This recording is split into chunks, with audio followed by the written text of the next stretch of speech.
So joining us today is Amitabh Beher. He's the Chief Executive Officer of Oxfam India. He's recently been appointed.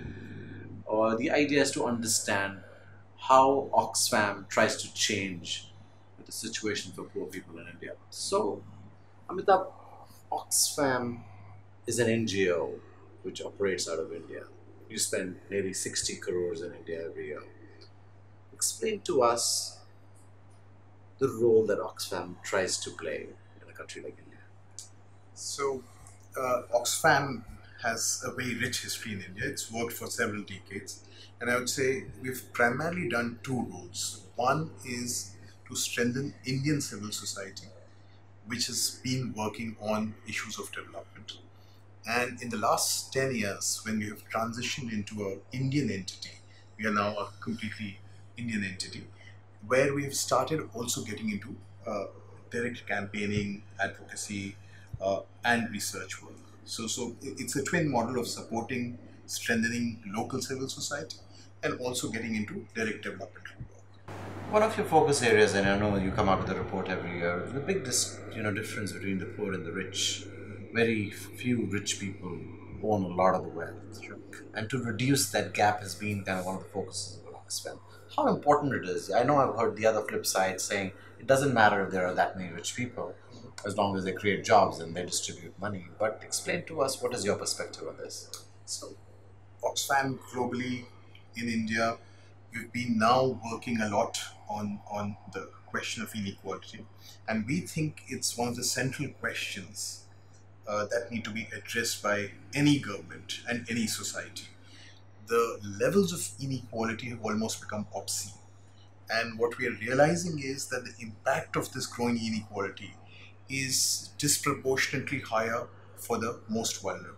So in India, it's the Dalits, the Adivasis, the women who are really facing the brunt of this growing inequality. And I would say it's really a critical, to my mind, it is almost a civilizational question now, because the unrest that you see globally is in some ways a response to uh, the growing inequality. You spend 60 crores Yeah. on the projects that you do.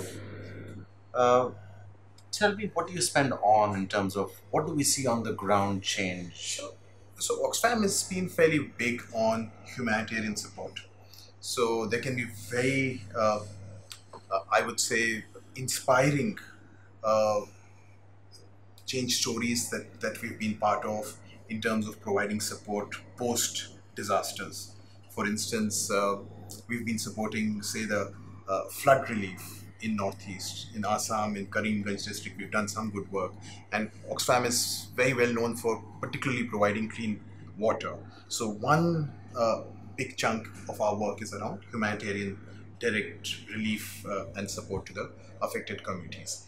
Then the second bit is actually working on issues of education. We've been substantially working on issues of right to education, access to free medicine. We run a campaign in Bihar. And similarly, I would say gender justice is a thread which runs across all our programs. So we are running an interesting campaign in Chhattisgarh and in other parts. It's called Bano Nayi Soch, and it's essentially about domestic violence. How much of the money that you spend do you raise in India, or do you have to bring a lot of the money from So, overseas? I would say it's not a very happy situation because we are raising, say, around 20%, 25% of our resources locally. Uh, I would really want it to be not just the mirror image of what we have, but actually 100% coming from India, because Indians have the capacity and I would say the will to provide support for pieces like this. In the last few years, you've seen this huge change Yeah. in terms of the attitude towards NGOs. When people look at NGOs, they say you're funded by overseas governments, funded by intelligence agencies overseas. What do you think of a perspective like that when you go out and do your work?